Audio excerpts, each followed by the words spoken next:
Hello guys, welcome all of you. Learn with Manindra में आप सभी का स्वागत है। और आज हम देखने वाले हैं ईएससी 2021 के लिए कुछ सिलेक्टेड क्वेश्चंस। आपका एग्जाम 18 ऑफ जुलाई को होने वाला है, तो हम उसी हिसाब से ये क्वेश्चन लेके आए हैं। तो चलो देखते हैं कि क्वेश्चंस क्या है। सबसे पहला क्वेश्चन आपके लिए मशीन डिजाइन का क्वेश्चन है। देखो, आप सॉल्व कर सकते हो तो सॉल्व करो, वीडियो को पॉज करके सॉल्व कर सकते हो आप। यहाँ पे आपको दिया हुआ है क्वेश्चन में, देखो क्या क्या चीजें दी है। The dynamic stress on component is given as, this is a dynamic stress on component 200 plus or minus 100 megapascal. This is given if material properties are, this is ultimate strength of that material 600 megapascal, ultimate strength of that material that is 600 megapascal, yield strength 400 megapascal, and endurance strength is 100 megapascal. Okay, the factor of safety, what they ask, you have to find out factor of safety on which criteria.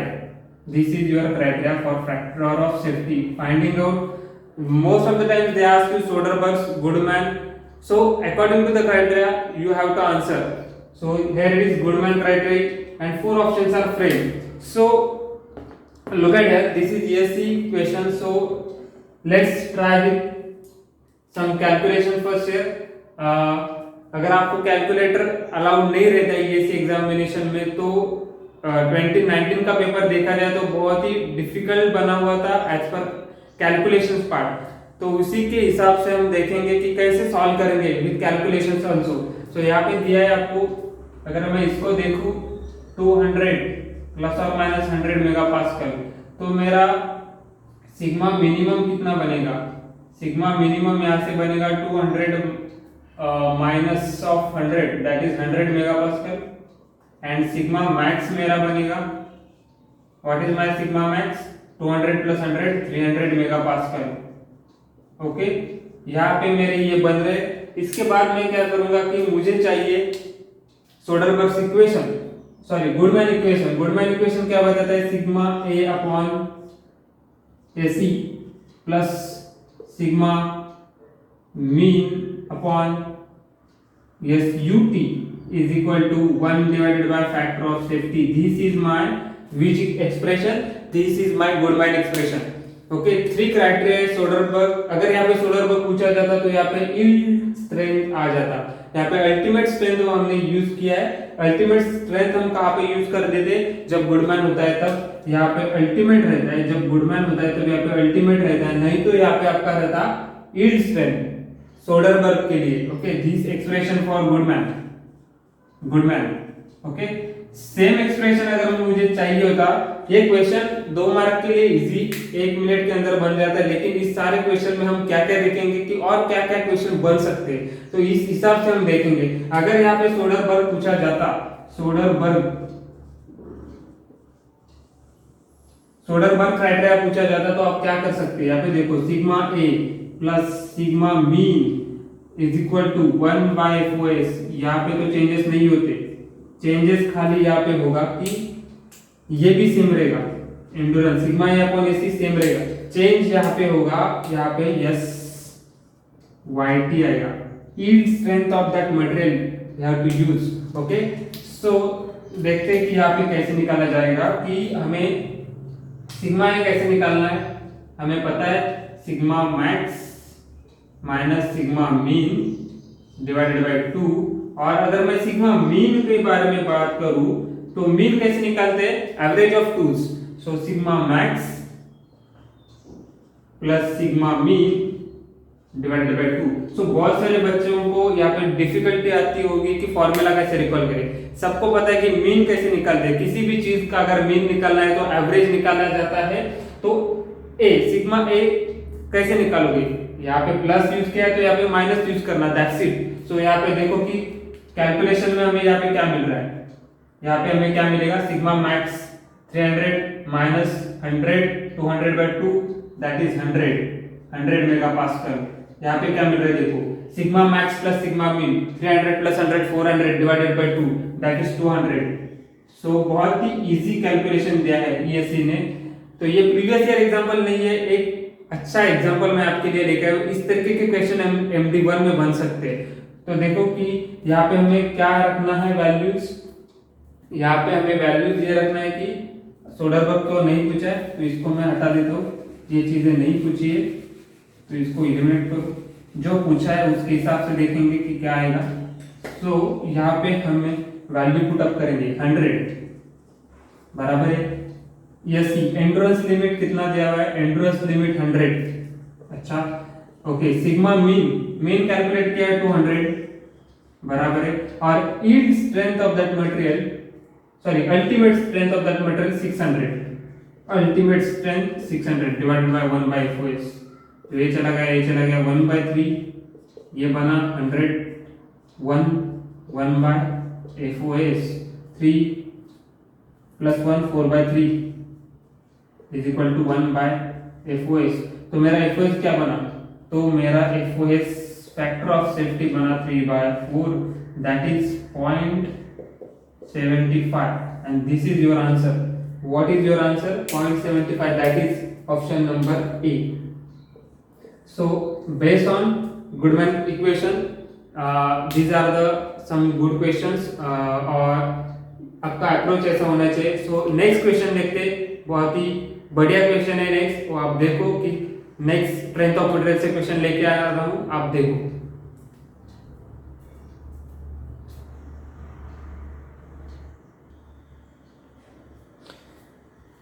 So this is your question number 2, previous year question. Okay, तो चलो देखते हैं इस question को कैसे solve किया जाता है और इस क्वेश्चन से हमें और क्या सीखने को मिलता है। ओके, तो देखो क्या है, दिस 200 kg ऑफ फोर्स यहाँ पे एक्ट कर रहा है। This is your cantilever beam दिया हुआ है, इसका रेक्टेंगुलर क्रॉस सेक्शन एरिया है, यहाँ पे ये बताने की कोशिश की है। ये फिगर आपको गिवन है, this figure is given in the question paper. So this distance is 50, this distance is 200, so I want to check this distance is in mm. Yes, this distance is meter, one length of 1 meter length, this is 200 mm, 50 mm. Okay, so what they ask, cross section of the beam, and this is your cross section of beam. Okay, rectangular cross section। तो यहाँ पे question पढ़ते हैं हम, क्या है, the maximum shearing stress induced in the beam section at any layer at any position along the beam length is equal to what. 4 option दिया है, kgf पर सेंटीमीटर स्क्वायर में आपको फाइंड आउट करना है। तो वीडियो को पॉज करके आप फाइंड आउट करो, देखो आपका आंसर आता है या नहीं आता। 1 मिनट के अंदर हो जाएगा, बहुत इजी क्वेश्चन है। तो ये बेंडिंग का क्वेश्चन है और शेयर स्ट्रेस का क्वेश्चन है।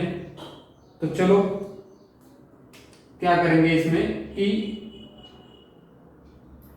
क्या पूछा है, मैक्सिमम शेयरिंग जो पूछा है उसको हाईलाइट करो ताकि आपको पता चले कि कौन सा फॉर्मूला यूज करना है, कौन सा इक्वेशन यूज करना है, कौन सा थियरी बिहाइंड है उसके।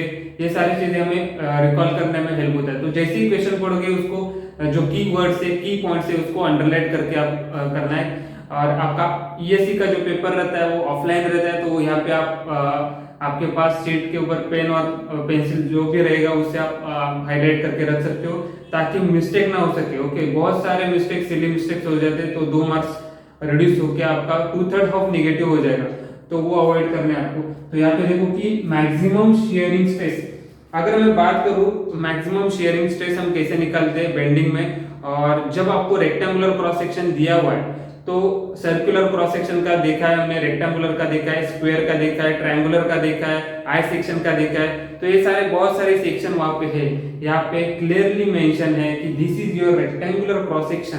तो रेक्टेंगुलर क्रॉस सेक्शन के लिए हमें टाउ मैक्स फाइंड आउट करना रहता है, और tau max this is maximum shearing stress, ये किसके बराबर रहता है, 3/2 ऑफ टाउ एवरेज।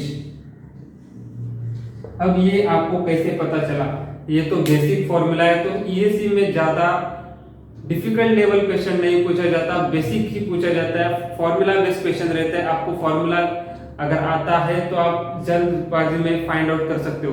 अगर ये क्वेश्चन मेरा सर्कुलर क्रॉस सेक्शन के लिए रहता तो फॉर्मूला में क्या चेंज हो जाता, अभी हमें देखना है कि इस क्वेश्चन में क्या क्या अलग हो सकता है। Okay, this is for your rectangular cross section. Question solve करना is not the aim here. यहाँ पे आपको क्वेश्चन कैसे आते हैं और उस क्वेश्चन में क्या क्या अलग चीजें पूछा जा सकता है। ईएससी में, गेट में 2021 recently GATE paper I think XE का पेपर था, उसमें यही एवरेज फॉर्मूला पूछा था कि 3/2 एवरेज रहता है tau max. I think that is for circular cross section के लिए पूछा था। तो ये एक मार्क का क्वेश्चन बन सकता है। तो देखो कि अगर मेरा सर्कुलर क्रॉस सेक्शन है तो क्या बनेगा।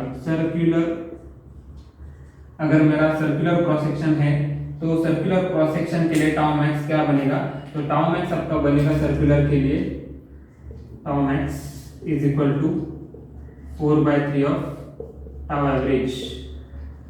ओके, 1.5 टाइम्स टाउ एवरेज रहता है। ओके, तो इस तरीके से आप फॉर्मूले को याद रख सकते हो।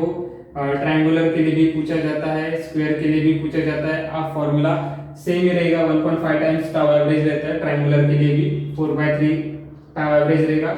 और यहाँ पे रेक्टेंगुलर के लिए पूछा है तो देखते हैं कि रेक्टेंगुलर के लिए सॉल्व करेंगे। रेक्टेंगुलर के लिए सॉल्व करने के लिए हम क्या करेंगे, यहाँ पे मैक्सिमम पूछा है तो चलो, तो टाउ एवरेज एकदम आसान था क्वेश्चन। इसको हम क्या लिख सकते हैं, शियर स्ट्रेस को फोर्स अपॉन एरिया। ओके, तो ये बना मेरा 3/2।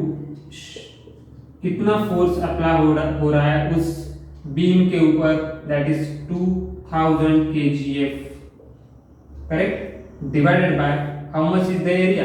This is length and this is width. Area is L into B, that is okay. यहाँ पे सॉल्व करते समय यूनिट का ध्यान देना है। सेंटीमीटर में पूछा है एरिया, सेंटीमीटर स्क्वायर में हमें निकालना है। एमएम में यहाँ पे रेक्टेंगुलर एरिया का क्रॉस सेक्शन दिया है, तो ये चीजें एमएम में है तो हम सेंटीमीटर में लेने की कोशिश करेंगे। ये 200 mm में, तो ये बना हमारा 20 सेंटीमीटर और ये बना हमारा 5 सेंटीमीटर। तो यहाँ पे चीजें याद रखनी है कि क्वेश्चन क्या किस में पूछा है। ऑप्शन में आपको देखने हैं, उसी समय आपको याद आएगा कि क्वेश्चन में क्या पूछ रहे हैं। ओके, तो ये गया, this is 100, this is 50, this is 10 and this is 30। So force हमने केजीएफ में रखा था, stress force by area, area हमने सेंटीमीटर स्क्वायर में रखा था। सो this is my tau max. Okay, this is my tau max, that is 300 kgf per centimeter square. So option 30 kgf per centimeter square. So option number A is right. Next question, चलो next question देखते हैं।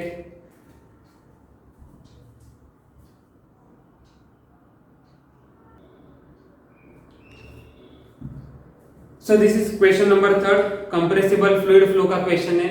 ये ऐसे में previously पूछा जा चुका है। सो आपको दिस सीरीज में क्वेश्चन आपको ऐसे मिलेंगे कि मशीन डिजाइन का ले लिया, फिर कंप्रेसिबल फ्लूइड का आ रहा है बीच में, तो ऐसी ही आपकी सीरीज रहेगी।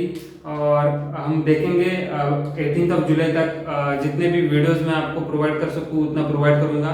ये सारे क्वेश्चन मैंने सिलेक्ट किए क्योंकि this questions are very important and इसका आपको अगर फायदा हो रहा है तो आप सीरीज में बने रहे मेरे साथ। अगर आपको कोई डिफिकल्ट क्वेश्चन लग रहा है, कोई कॉन्सेप्ट डिफिकल्ट लग रहा है, तो आप मेरे साथ शेयर कर सकते हो, मैं आपकी हेल्प जरूर करूंगा।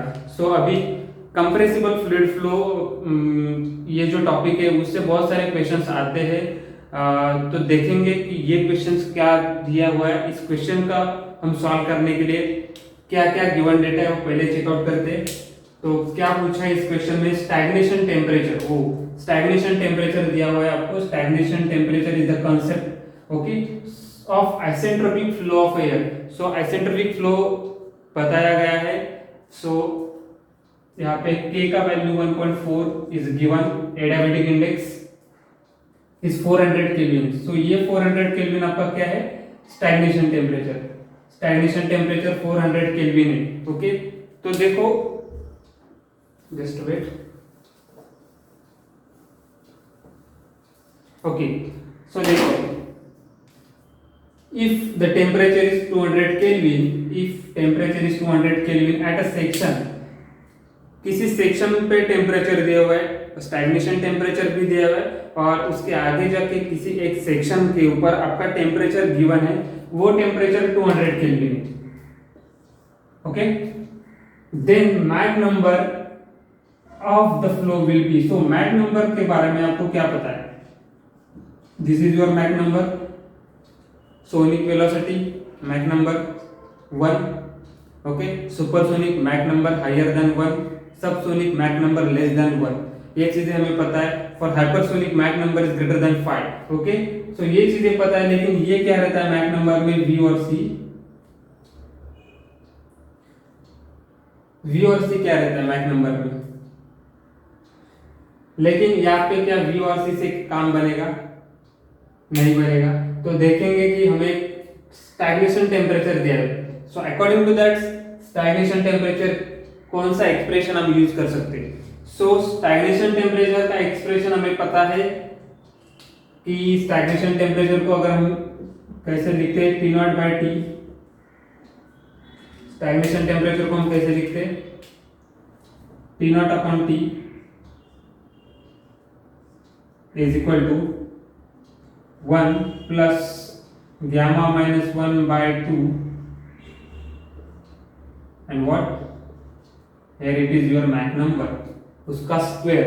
सो this is required expression, okay. सो आपको बहुत सारे फॉर्मूले आएंगे, तो यही करना है, ज्यादा पढ़ना नहीं है, अभी रिवीजन स्टार्ट करना है। जितने भी फॉर्मूला आप डेली बेसिस के ऊपर लिख सकते हो, उस फॉर्मूला को लिस्ट आउट करो, सारे सब्जेक्ट्स के फॉर्मूले को लिस्ट आउट करो और डेली उसको ऑब्जर्व करते जाओ या फिर लिखते जाओ, ओके। सो ये रिवीजन आपका बनेगा, तो सिंपल फॉर्मूला बेस्ड क्वेश्चन आप जल्दी से टिक मार करके आगे जाओगे। तो देखो टी नॉट का टेम्परेचर कितना है, हमें पता है कि टी नॉट दिया हुआ है 400 केल्विन, ओके। उसके बाद हम क्या देखेंगे कि एट एनी सेक्शन पे ऊपर टेम्परेचर दिया था 200 केल्विन, ओके। 1 प्लस गामा का वैल्यू के का वैल्यू के बराबर है, तो 1.4 माइनस 1 डिवाइडेड बाय 2, और यहाँ पे मैक नंबर का स्क्वायर आएगा, यस। तो यही चीजें आपको दी हुई है, इसको अगर आपने सिंप्लीफाई कर लिया तो आपको आंसर मिलेगा। तो यहाँ से आपको क्या मिलेगा, 2 1 प्लस gamma minus 1.4 by 2, here it is Mach number का स्क्वायर। सो यहाँ पे 1 माइनस 2 माइनस 1 0.2 मैक का स्क्वायर। सो अगर यहाँ से सॉल्व किया जाए 1 डिवाइड बाय 0.2, तो यहाँ पे बना मैक का स्क्वायर 10/2, मैक का स्क्वायर 5 मैक का square. So Mach is equal to square root of 5, so square root of 5, here it is your answer 2.236, okay. So इसी तरीके से हम इस सीरीज को आगे बढ़ाएंगे। This is the first 3 questions of that, और हम जीएस सेक्शन के लिए भी क्वेश्चंस देखेंगे, इथिक्स के क्वेश्चन देखेंगे, इन्वायरमेंटल स्टडीज के क्वेश्चन देखेंगे, उसके बाद हम करंट अफेयर्स के भी कुछ क्वेश्चंस मैं लेके आऊँगा। अगर आपको मेरा ये वीडियो अच्छा लगा है तो आप ज़रूर चैनल को सब्सक्राइब करें, और अगर हमारे साथ आप जुड़ना चाहते हो, व्हाट्सएप ग्रुप का लिंक इस वीडियो के डिस्क्रिप्शन बॉक्स में आपको मिलेगा, वहाँ पे आप हमारे साथ जुड़ सकते हो और आप जो भी आपके डाउट्स है वहाँ पे पूछ सकते हो। So thank you very much for watching us.